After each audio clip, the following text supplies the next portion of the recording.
Yo, Anker, another speaker? Well, yeah, they've been making a lot of stuff today, and so most of them really are okay, but not the best. They had this. This is the Anker Soundcore Motion 100. So it's their smallest speaker of the Motion line. It used to be a Motion Boom Plus. Now there's Motion, and there's Boom. This is the Motion line. It's the smallest one. There's the Motion X500, X600. I think there's also a Motion 300. I have the X500. It's not a bad speaker, but it's just that. You know, it's $170. So for that price, I'd expect a lot better. But this thing is like, what? $60, and you can even get it on discount occasionally. I think I got it on discount for like $45 or something like that. So yeah, very good speaker. I'll just say I've been using this for quite a while, and had it not been so expensive, if it's in the $40 range, I would say this is the new Huaqiangbei King, because I think it sounds a little better than a Wise Tiger, especially the not the Wise Tiger, it's the Miatone, but you know, it's the same speaker. But it's got a little deeper bass, and still the bass plays just as clean as the Miatone. Well,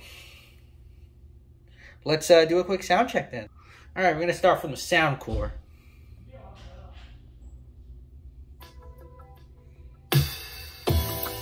Volume at 50%.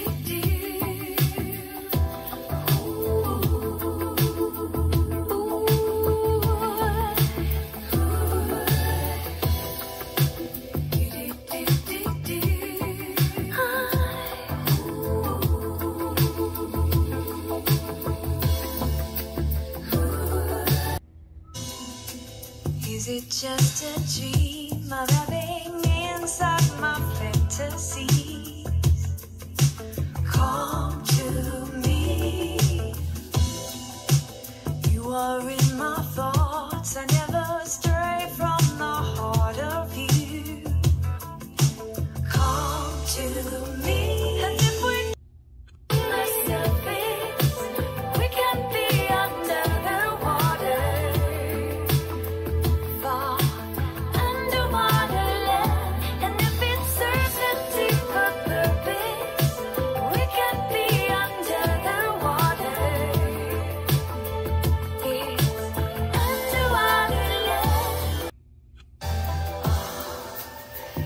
Searching you, I wanna feel every part of this. Come to me. Forever and a day, whatever feelings take hold of you. Set me free. Alright, I'm gonna switch it back to the sound core. I'm gonna turn it all the way up to the maximum.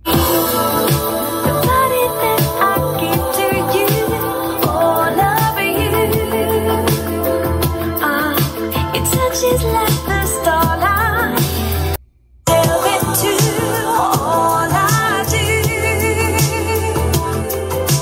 Taking me to land if we can. So yeah, as you can see, bass-wise, Miatone's a lot boomier. The Anker plays a little deeper, but not by much. But it is a little deeper. I like the bass on the Anker just a little better, especially at lower volumes. It's got better dynamic adjustments. The treble, I'd say they're toe-to-toe. The Miatone is more on the bright side. The Anker is also a little bright, but there's not as much, say, 4 or 5 kilohertz as the Miatone. The overall loudness, the Miatone takes this one. It's louder. Then again, Miatone is $40. Anker is usually $60, which is why this Anker is not the Huaqiangbei King. Despite I like to sound better, it's not that much better. All right, let's do a bass test.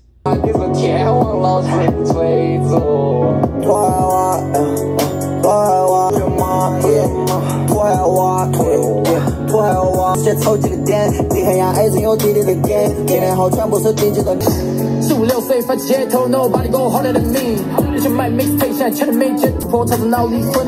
按木来个，分给小老弟们一杯羹，数字加上变，哈。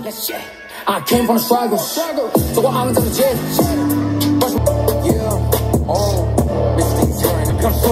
看着把否为真伪，高了无时不可的梦。I got no tower，ICBC 门口领了2个包，里面的能闯多少人，我妈都想不到。ICBC。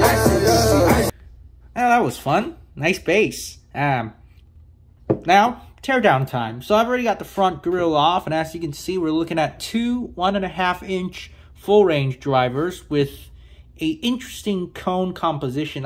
This cone resembles that of the Motion X500. I think it's the same drivers. I also remember seeing Easttech drivers having the same cone, or Sony drivers. So quite interesting. Might have come from the same factory, might have been someone else, but you know, apparently it's all the Chinese manufacturers that's doing that stuff. There's one passive radiator in the middle, and there's another one in the back. Now, I can see 8 screws. Let's remove that all. But before there, I want to talk about the grill composition. So, the thing with the grill on the speaker, it's glued.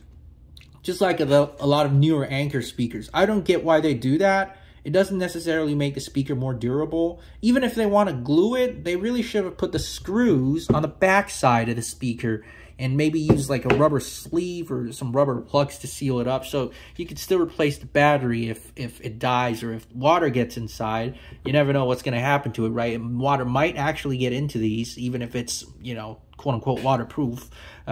You could still take it apart, dry it out. So yeah, this is basically impossible to repair without leaving all these marks on here.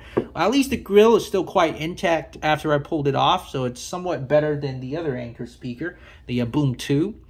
Let's take it apart. See, although I was never a big fan of the Anker sound, I was always a fan of their build quality. They really build their speakers with care and attention to detail, because as you can see in the screw holes here, it's rubberized so that it seals up the enclosure, so there's not going to be water leaking through the screw holes. I say that's a really good job considering the engineering and the build quality of these speakers. Here you can see the backside of the front passive radiator. You can see the Anker logo on. Here are your speaker drivers. They are indeed 1.5-inch drivers. Here's our speaker driver. It's quite a small magnet, I have to say, but let me turn on the light just to show you. There's a QR code over here. The driver vented voice coil. See a copper ring on the magnet, the neodymium magnet, and you see the voice coil in there. It looks like a Captain Former. There's the cone and rubber surround. It's the battery. Cool, that's got its own little compartment, little enclosure that holds it in place in the speaker. Like that.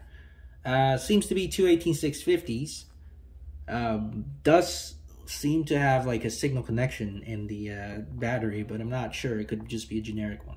Pretty standard for a Bluetooth speaker, an ATS2835 DSP built-in Bluetooth chipset.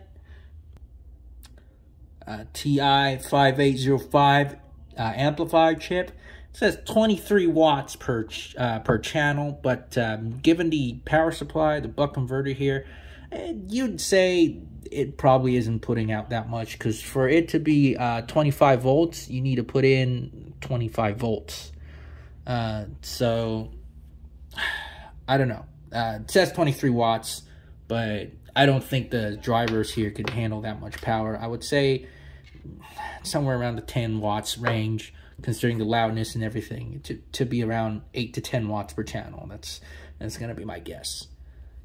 And that wraps up for today. Then again, looking at these circuit boards, you can tell how well built Anker, you know, does their stuff. It's minimum glue used only to fasten these bigger components.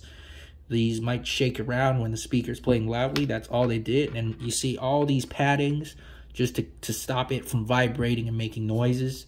Really good job, Anker.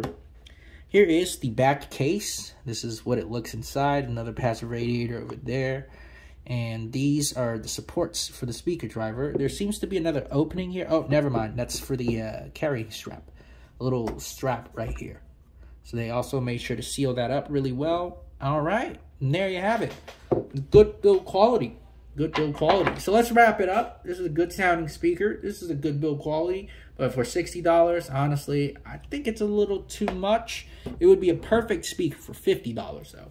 So maybe wait till there's a discount. I say this is definitely a go, but if there's no discount, I'd say stick to your Miatone Boompro or Wise Tiger P3. It's the same speaker, essentially. So there you have it.